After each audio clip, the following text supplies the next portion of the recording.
네. 예, 두 번째 강의 시작하도록 하겠습니다.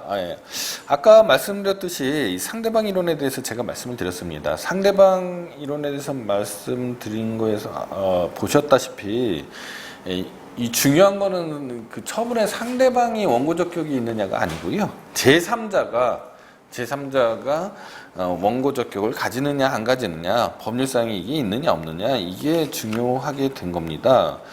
자, 먼저 문제가 되는 게 이제 실무적으로 이제 경업자 소송이 있고요, 이웃주민 소송이 있고, 경원자 소송이 있고요. 그 다음에 환경소송 뭐 이런 것들이 있습니다. 하나씩 한번 살펴보도록 하겠습니다. 먼저 경업자와 관련된 소송인데요. 먼저 경업자는 뭐냐면 어떤 기존업자가 있습니다. 기존업자가 있는데 신규 사업자가 시장에 진입하는 거를 저지할 수 있느냐 없느냐, 이 문제인데요. 예를 들어서 한번 설명을 해보도록 하겠습니다.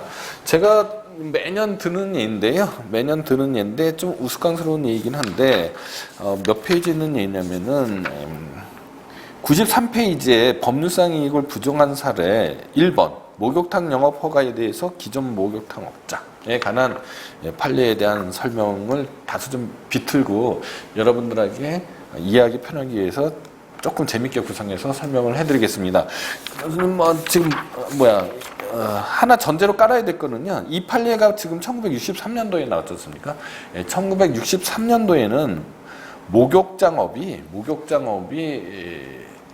허가업이었습니다. 허가를 받아야 되는 거고, 그럼 지금 현행법은요, 현행 공중위생관리법이 있거든요. 공중위생관리법에 의하면은 신고업입니다. 그래서 현실 체계와는 맞진 않는데 여러분들한테 설명하기 위해 가장 좋은 대표적인 사례이기 때문에 그걸 하나 뽑아봤습니다.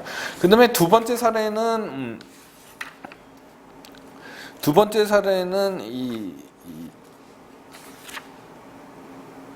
그 고속버스에 관한 얘기를, 시내버스에 관한 얘기를 하도록 하겠습니다. 자, 먼저 첫 번째 사례를 살펴보면은요, 예컨대 이런 겁니다. 제가 좀 판례 사례를 다소 비튼다고 말씀을 드렸습니다. 예컨대 어떤 성북구예요. 성북구라는 섹터에 어떤 도남탕이라는 목욕탕을 A라는 사람이 운영하고 싶습니다. 운영하고 싶어요. 그러면은 과거의 법률에 의하면은 성북구청장에게요, 목욕탕 영업 허가 신청을 하는 거죠. 허가 신청을 하면, 지금은 신고업이라고 제가 말씀드렸습니다. 그러면은 이 성북구청장이 허가를 받아주면은 성북구청장과 이 A의 사이에는 법적인 평화가 이루어져서 분쟁이 생기지 않는데 이 거부를 했다. 예컨대 거부 처분을 했다. 이렇게 되면은 문제가 달라집니다. 그러면은 이 A가, 그죠? 이 A가 성북구청장을 상대로 이 거부 처분 취소 소송을 제기할 수 있는지 없는지를 원래대로라면은요, 공중위생관리법에 해당 조문을 읽어보고 그 해당 조문의 의미를 살펴봐서 그 원고가 받는 침해된 원고의 이익이 법률상 이익인지 반사적 이익인지를 확인해야 되는 거죠. 그럼 위법한 처분으로서 원고의 영업상의 자유를, 영업의 자유를 침해하도록 법률에 규정이 되지 않겠죠. 그러니까 이 공중위생관리법에 A의 목욕장 영업을 적법한 처분만 이루어졌으면은 A는 목욕장 영업을 해서 영업의 자유를 누릴 수 있었으니까 그건 법률상 이익에 대한 침해인 게 분명하지 않습니까? 이렇게 따져 나가도 되지만 이미 앞에서 제가 설명을 해드렸죠. 거부 처분의 상대방은 당연히 원고적 격이 있다죠. 이게 이른바 상대방 이론입니다. 상대방 이론입니다. 그러면은 A가 지금 이거 얘기하고 싶은 게 아니고요. A가 이제 목욕탕 영업을 하고 있었는데요. 자, 아남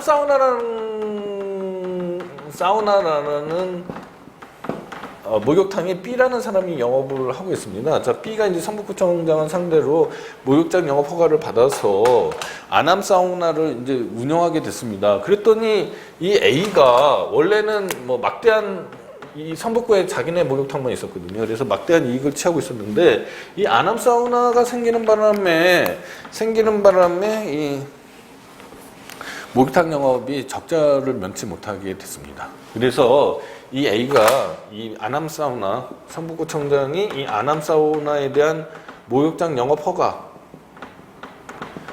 허가를 내줌으로써 자신의 법률상 이익이 침해됐다고 주장하면서 이 영업 허가 취소 소송을 제기한다는 거죠.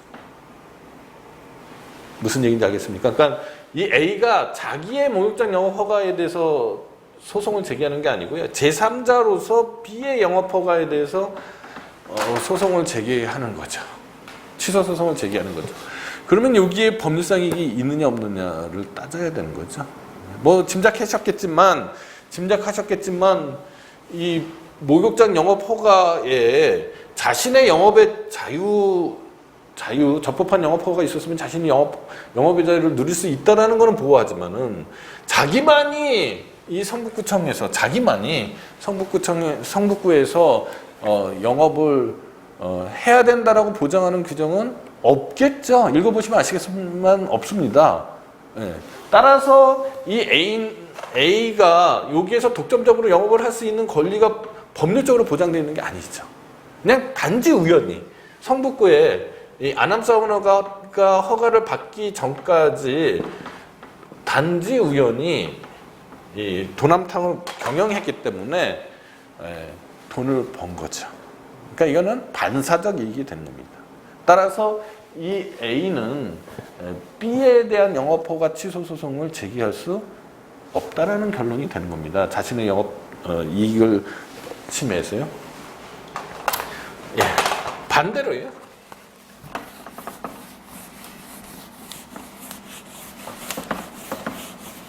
반대로요.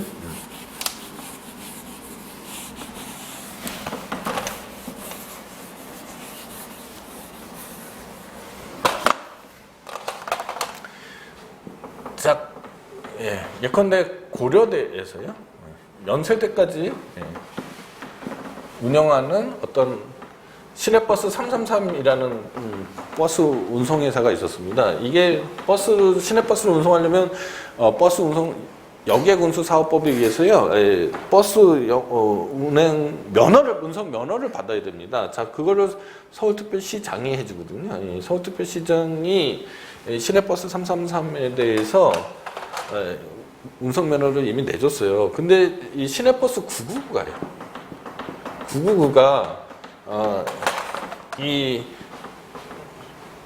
요 노선, 요 종로를 관통하는 요 노선을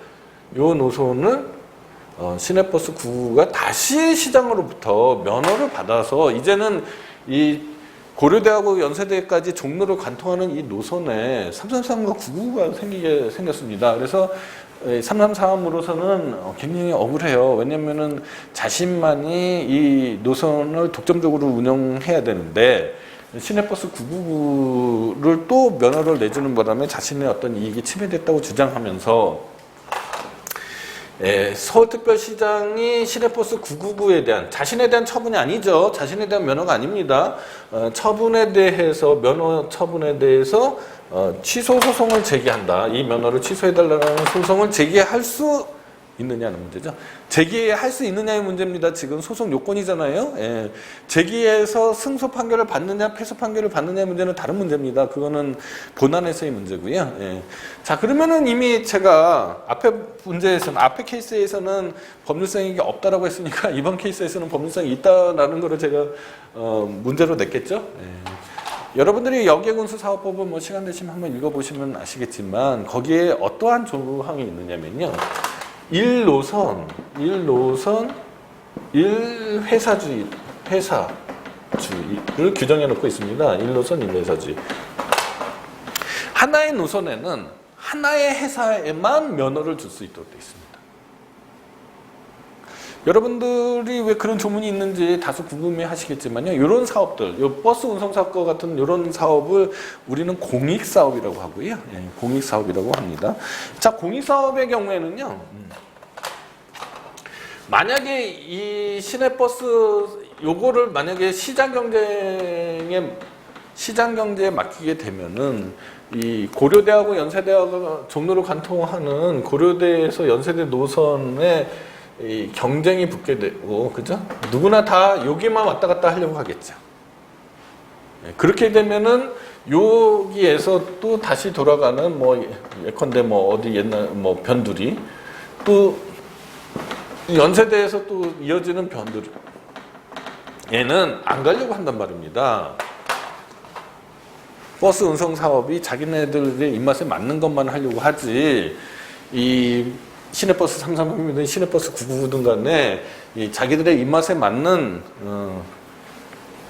그죠? 예, 노선만 가려고 하지, 수익성이 떨어지거나 아니면 비용이 많이 드는 또는 뭐 손님이 적은 이런 노선에는 사업을 안 하려고 하는 문제가 생깁니다. 따라서 이런 경우를 우리는 시장이 실패한다라고 설명을 하죠. 시장이 실패할 경우에는 정부가 개입하게 되고요.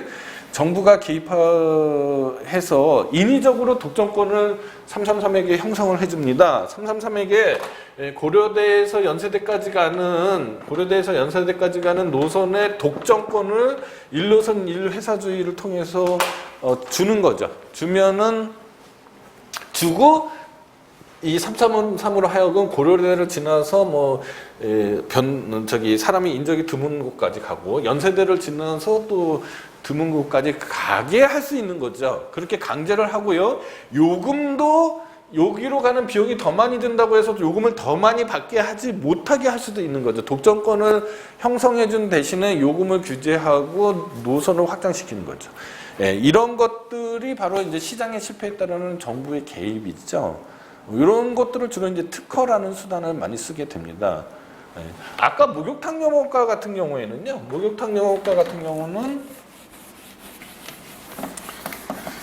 그죠?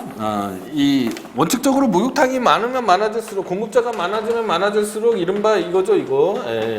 수요와 공급이 일치하는 데에서 파레토 최적이 일어나서 자원이 최적으로 배분이 되고 가격이 가장 합리적으로 결정이 되는 건데요. 이제 왜 그러면은 목욕탕의 허가가 문제가 되느냐? 그러면은 시장의 공급자가 제대로 된 제품을 제공해 줄 수 있는지 없는지를 알 수가 없기 때문입니다. 수요자 입장에서는, 즉 소비자 입장에서는 저 공급자가 과연 깨끗한 물을 공급해가지고 거기에서 목욕을 하더라도 전혀 문제가 없는데, 만약에 우연히 이상한 공급자를 만나면 그 공급자가 뭐 더러운 물을 제공해가지고 뭐 두드러기가 난다, 이렇게 되면 안 되지 않습니까? 그래서 시장에 참여할 자격을 부여한다라는 의미에서 이 허가가 이루어지는 경우가 많습니다.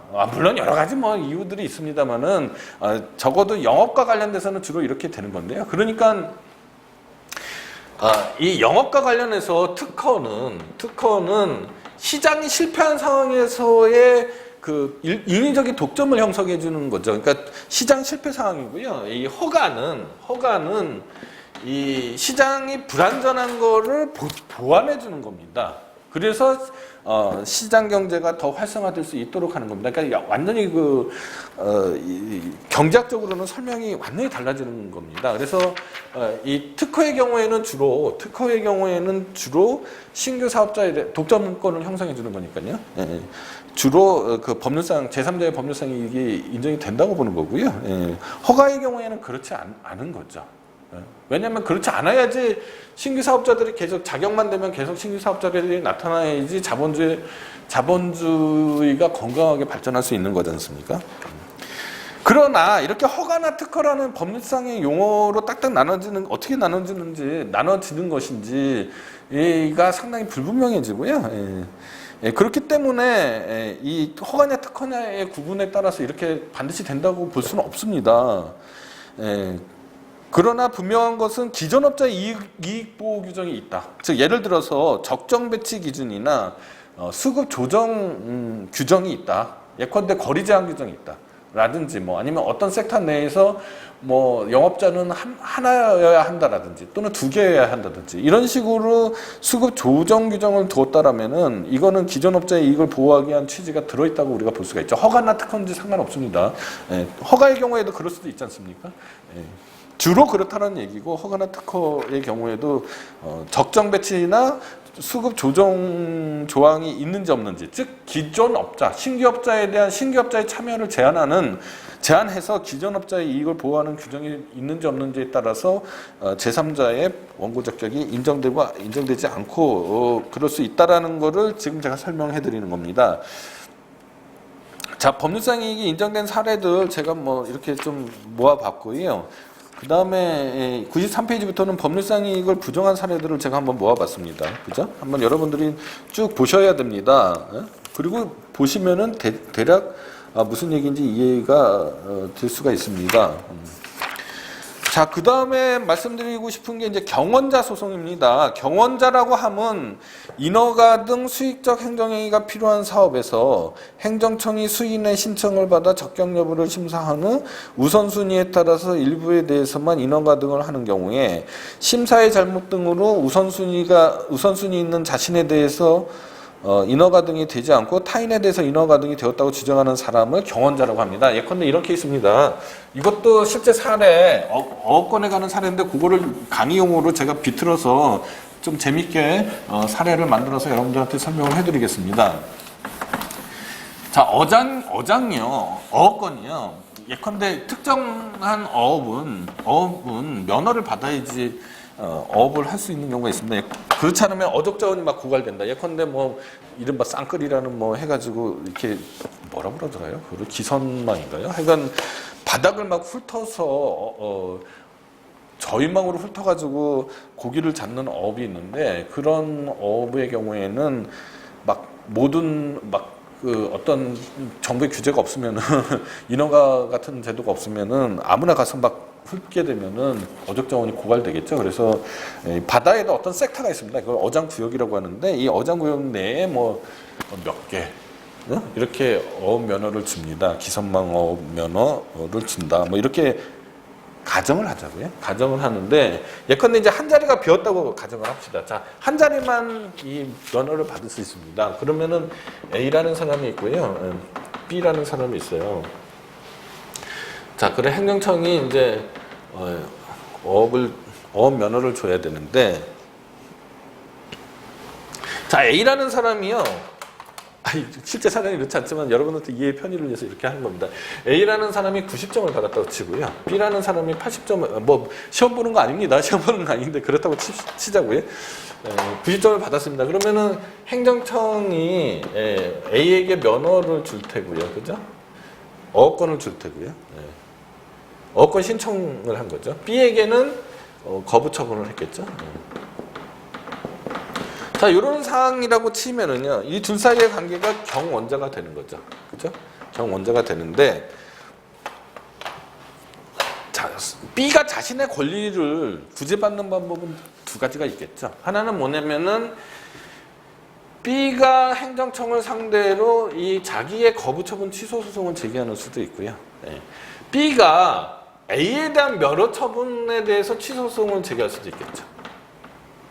두 가지 방식이 있을 수 있습니다. 자, 이렇게 되면은 만약에 이거에 대한 취소 소송을 제기했다라고 하면은 이 B는 이 처분의 당사자가 아니지 않습니까? 이 처분의 상대방은 A잖아요. 그러니까 제3자죠. 제3자의 원고 적격이 문제가 되는 겁니다. 자, 그렇게 되면은, 자, 만약에 B가요, 이 면허가 취소가 되면은요, 자기가 승소해서 면허가 취소가 되면은 행정청으로서는요, 원점으로 다시 돌아가서 판결의 취지에 따라서 재처분할 의무가 생기는 거죠. 기속력이라고 했지 않습니까? 그런 재처분할 의무가 생기고, 그 재처분에 의해서 자신의 권리를 구제받을 수가 있겠죠. 자신이 면허를 받는다든지 뭐 이렇게 될 수가 있지 않습니까? 따라서 이 B는 이 소송에 대해서 자신에 대한 거부 처분뿐만 아니라 행정청이 A에 대한 면허 처분, 어업권 부여 처분 취소 소송을 제기하는 것에 대해서 제3자의 제3자의 소송이지만 원고 적격이 인정받을 수 있겠다라는 거죠. 이게 이른바 경원자 소송입니다. 경원자 소송.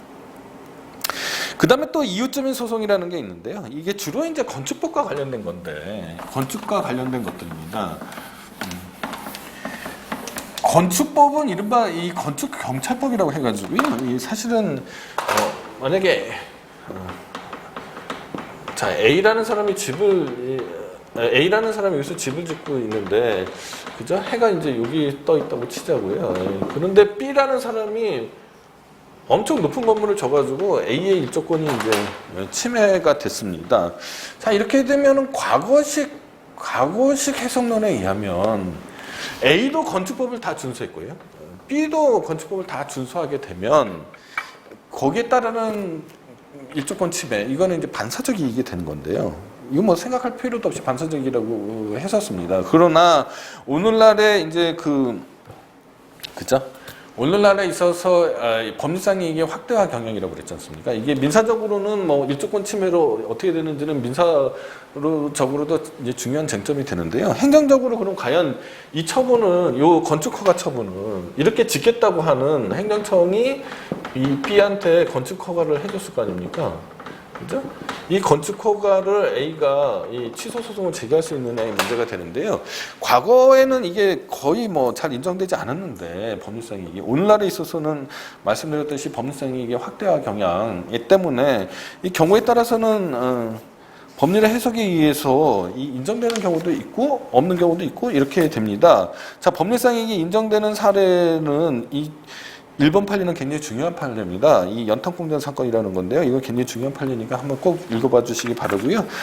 법률상 이익이 부정된 사례도 제가 수집을 해서 해놨으니까 여러분들이 한 번씩 훑어봐 주시면 될 것 같습니다. 자, 104페이지로 가면은 이제 환경 관련 소송이 되는데요.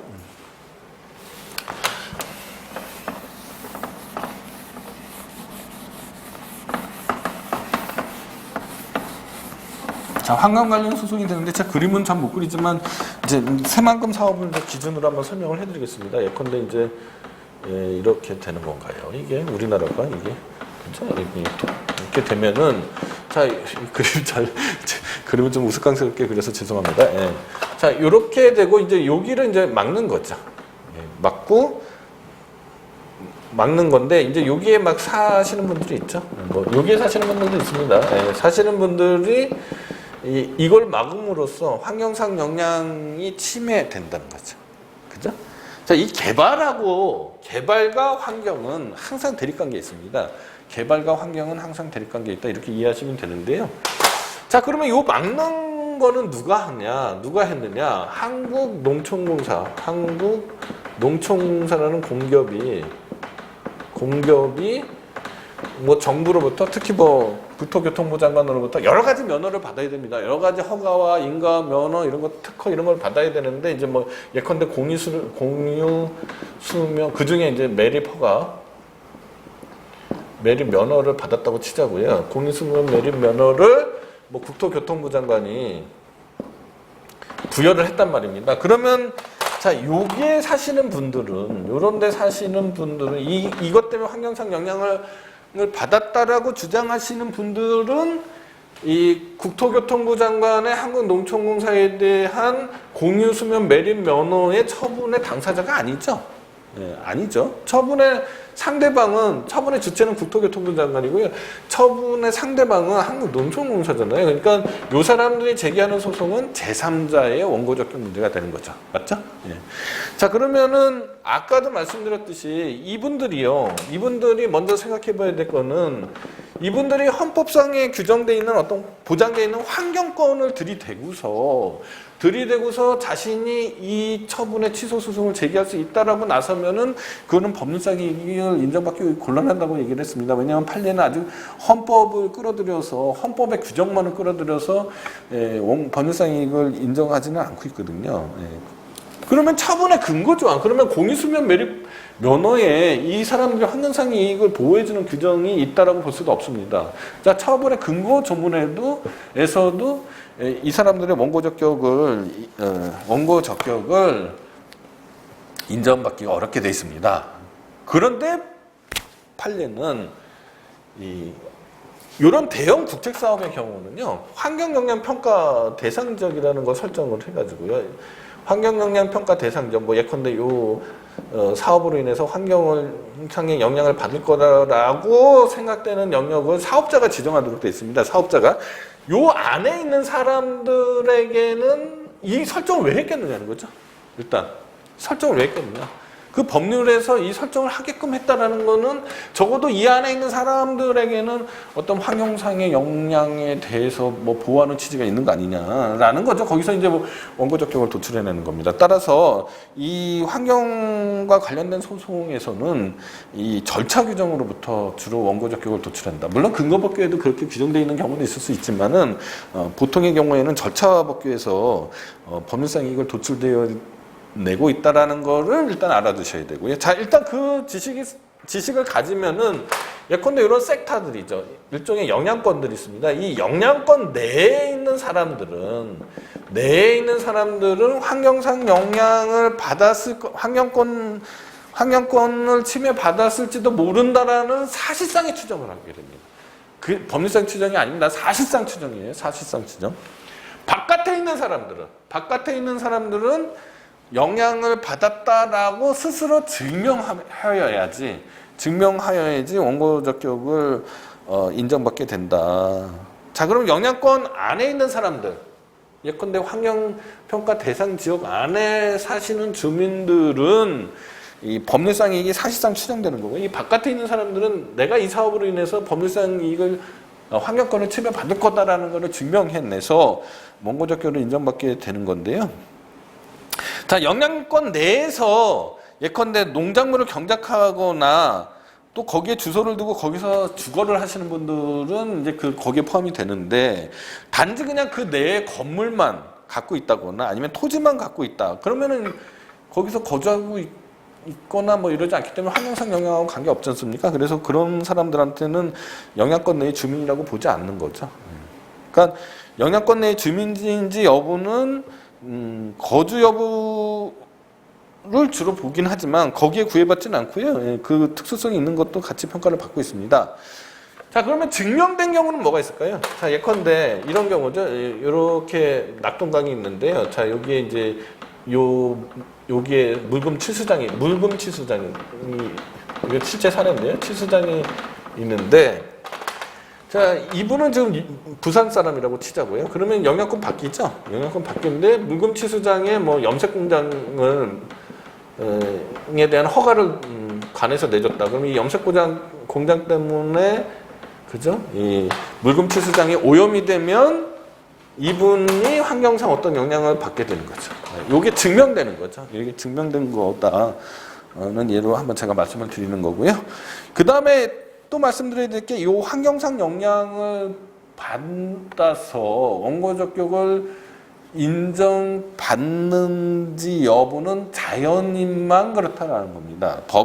법인은 이익을 향유받을 수 없다. 예컨대 재단법인 수녀원은 그 환경권의 수혜자가 아니기 때문에 받을 수 있는 기본권을 향유할 수 있는 사람이 아니기 때문에, 권리를 향유할 수 있는 사람이 아니기 때문에 원고 적격이 없다라는 대부분 판례가 있고요.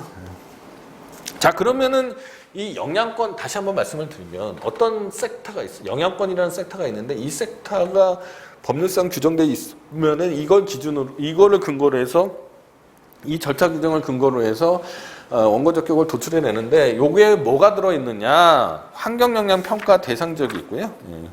그 다음에 환경정책기본법상의 사전 환경성 검토 협의 대상지역이라는 게 있고요. 107페이지입니다. 그 다음에 액화석유가스의 안전 및 사업관리법 시행규칙상의 안전거리라는 게 있고요. 그 다음 108페이지 보시면은 폐기물 처리 시설 설치 촉진 및 주변 지역 지원 등에 관한 법률 및 시행 영상의 간접 영향권이라는 게 있습니다. 그 다음에 뭐 이렇게 법률로도 돼 있고요. 조례로도 돼 있어요. 낙골당 설치에 관한 이게 파주시 조례인가요? 예, 그런 게 있고요. 그 다음 이런 게 있습니다. 자, 이렇게 법률에 이런 섹터들이 있다. 그러니까 환경영향평가 대상적이라는 이런 게 있다라고 하면 이 안에 있는 사람들은 사실상 추정이 되는 거고요. 밖에 있는 사람들은 증명을 하고서 원고 적격을 인정받는데, 만약에 이런 것들이 명시적으로 규정되어 있는 법률이 없다라고 하면은 이제 그 사실상 추정은 할 수가 없으니까 증명하고 들어가는 걸로 이해를 하시면 되는 겁니다. 예, 그런 내용들이 110페이지까지 있고요. 이제 그 밖에 이제 원고 적격이 인정되지 않는 사례를 보면은 제2차 납세 의무자, 원고 적격이 있다고 보는 거고요. 그 다음에 상속인이에요. 상속인인데 이 일신 전속적이지 않는 처분에 대한 상속인입니다. 지금 110페이지 하고 있습니다. 저 예컨대 제가 자동차 운전면허를 가지고 있는데 제가 뭐 죽었단 말이죠. 죽으면은 제 아들이 자동차 운전면허를 상속하지는 않죠. 상속하지 않죠. 물론 이제 제 자동차 운전면허증 이게 그 플라스틱으로 된 거 그거가 뭐 재산성의 가치가 있는지 없는지 모르겠지만 그거는 상속할지 몰라도 운전면허 자체는 상속하지 않죠. 따라서 이렇게 일신전속적인 처분에 대해서 이 당사자가 없어지게 되면은요, 이거는 나중에 이제 또 설명하겠지만 판결 주문이 이제 소송 종료 선언이라는 게 있습니다. 소송 종료 선언을 하게 되고요. 만약에 일신전속적이지 않다라고 하면은 이제 상속인이 원고 적격을 인정받아서 그 소송을 하게 됩니다. 예컨대 채석 허가를 받은 사람이 돌아가셔서 그분의 상속인이 있단 말입니다. 그런데 그 채석 허가가 채석 허가가 기간이 만료되면 원상 회복을 해야 되잖아요. 그 원상 회복 의무가 상속이 되는 거죠. 그래서 그 상속인들이 이 원고 적격을 인정받아서 소송을 제기한다거나 아니면 소송을 수기한다거나 이렇게 되는 건데요. 이 얘기는 뭐하고 관련되어 있냐면은 우리가 그 행정실체법에 보면은 공의무의 승계 문제죠. 공의무의 승계 그거하고 밀접한 관련이 있다 이렇게 이해하시면 되는데, 자 대부분의 상속은요 민법의 상속 순위에 따라서 상속하는 거죠. 근데 법률에요 상속 순위를 달리 정해놓은 것도 있어요. 예컨대 산업재해보상보험법에 따르면은 보험급여의 수급권자가 사망한 경우에 그 보험급여의 상속인이 민법상의 상속순위에 따른 게 아니고요. 이 산업재해보상보험법에서 정한 순위가 있습니다. 예컨대 사실상의 배우자도 상속을 받을 수 있도록 돼 있고요. 이런 것들이 있으니까 특별법이 있는 경우에 그걸 잘 주의해야 되고요. 다만 이제 공무원이 사망한 경우에는 그런 특별한 규정이 없습니다. 따라서 민법의 상속순위에 따라서 하면 되는 거고요. 그 다음에 이제 단체와 구성원입니다. 예컨대 이런 거예요.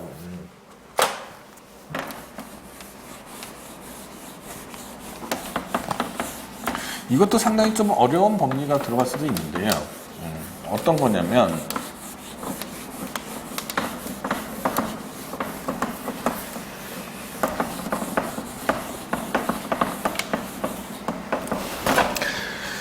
자 국세청에서 그죠? 어떤 A라는 회사죠. 회사는 그 자체로 권리 능력자이지 않습니까? 회사에 대해서 뭐 주류면허 불허가 처분을 했다. 예컨대 면허 거부 처분했다고 치면은 자 이 회사도 이 처분에 대해서 불이익을 받지 않습니까? 거부 처분으로 인해서 불이익을 받는데, 자, 이 회사의 주주나, 그죠? 아니면 이사도, 그죠? 이 주류면허 불허가 처분해서 이사나, 주주도 영향을 받아서 어떤 이익이 침해가 되지 않습니까? 이익이 침해가 되면은, 과연 이게 법률상 이익이라고 하면 주주나 이사가 이 회사에 대한 그죠? 주류면허 거부 처분의 취소 소송을 제기할 수 있게 되는 거죠. 그러나 그렇게 하지 않죠. 그죠? 요 주주나 이 회사가 처분의 상대방으로서 소송을 하는 거는 변론으로 하고 원고 적격이 인정되는 건 변론으로 하고요. 이 회사의 주주나 이사는 일반적으로 경제적 이익이나 뭐 사실상 이익으로만 봐서 반사적 이익으로 보는 게 일반적인 사고 방식입니다. 일반적인 사고 방식인데요. 어떤 문제가 생겼냐? 어떤 문제가 생겼냐면요. 약간 좀 역사적으로 올라가면은요. 우리가 IMF 때에 어떤 문제가 생겼냐면 이제 부실 금융 기관들이 많이 생겼어요. 그래서 금융산업법이죠.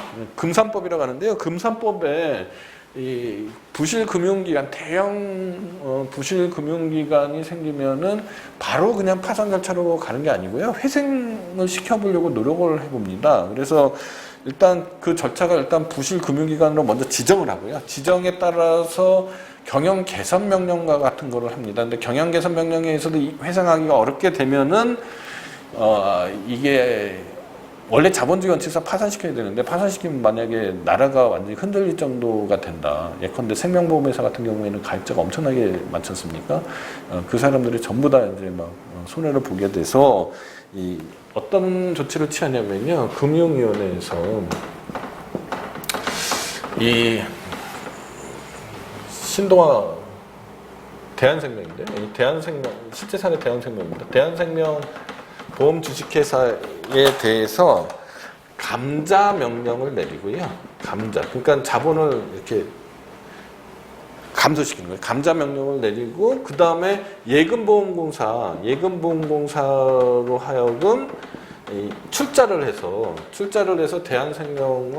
부실한 대한생명을 관선이사들이 파견돼서 운영하게 하고 그래서 정상화되면 다시 이제 제3자한테 그 기업을 팔아서 다시 회수하는 거죠. 다시 회수하는 절차를 취하게 되는 건데요. 이런 과정을 거쳐서 부실금융회사를 회생시키고 뭐 정리하고 뭐 이렇게 되는 겁니다. 근데 여기서 감자의 대상이요. 대주주, 지배주주, 뭐 이런 대주주나 뭐 지배주주 이런 주주들 거를 감자시키는 거거든요. 그러면은 이 대한생명에 원래 A라는 지배주주가 있었다고 치자고요. 자, 그러면 감자가 되고 이 사람이 이사에서 해임이 됐을 거 아닙니까? 그리고 예금보험사가 대신 이 대한생명의 대주주가 되는 거죠. 자, 그러면 이 감자 명령은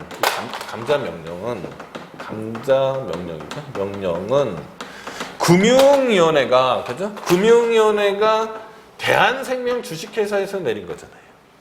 근데 요게 대주주인 A라는 사람은 기존의 논리대로라면은 이 대한생명이 감자 명령에 대해서 소송을 원고 적격이 있는 거고 이 대주주는 반사적이라서 원고 적격이 없다라고 하면은 새롭게 참여하게 된 예금보험공사가 사실상 주주로서 지배권을 가진 사람으로서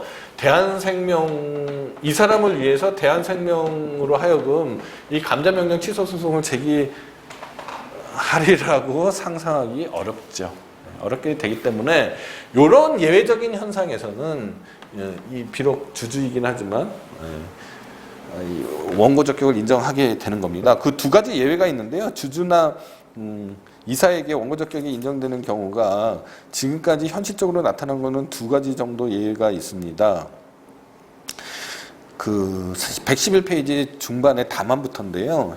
해당 처분으로 인해서 법인이 더 이상 영업 전부를 행할 수 없게 되었고 영업에 대한 인허가의 취소 등을 거쳐서 해산 청산되는 후속 절차도 처분 당시 이미 예정돼 있으며 위 후속 절차가 취소되더라도 그 처분의 효력이 유지된다면 그 법인이 종전에 행했던 영업을 다시 행할 수 없는 예외적인 경우, 그 다음에 해당 처분으로 인하여 궁극적으로 주식이 소각되거나 주주의 법인에 대한 권리가 소멸하는 등 주주의 지위의 중대한 영향을 초래하게 되는데도 그 처분의 성질상 그 법인이 이를 다툴 것을 기대할 수 없고 달리 주주의 지위를 보존할 방법이 없는 경우, 이런 경우에는 법인이나 단체의 주주나 이사라고 하더라도 이 원고 적격을 인정받는 경우가 있을 수 있다. 아주 예외적인 현상이긴 합니다만 그렇다라는 거고요.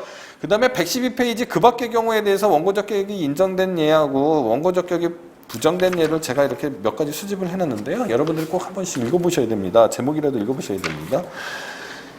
예, 그 다음에 114페이지로 가면 무효등 확인소송과 부작위 위법 확인소송에서 원고 적격인데요. 지금까지 설명한 것과 별반 다르지 않습니다. 그대로 이해하시면 되는 겁니다. 예. 자, 오늘은 다소 좀 어려운 얘기들을 많이 했습니다. 예, 잘 한번 곱씹어 보시고요. 반드시 복습을 해보셔야 됩니다. 꽤 어려운 부분이었습니다. 예, 감사합니다.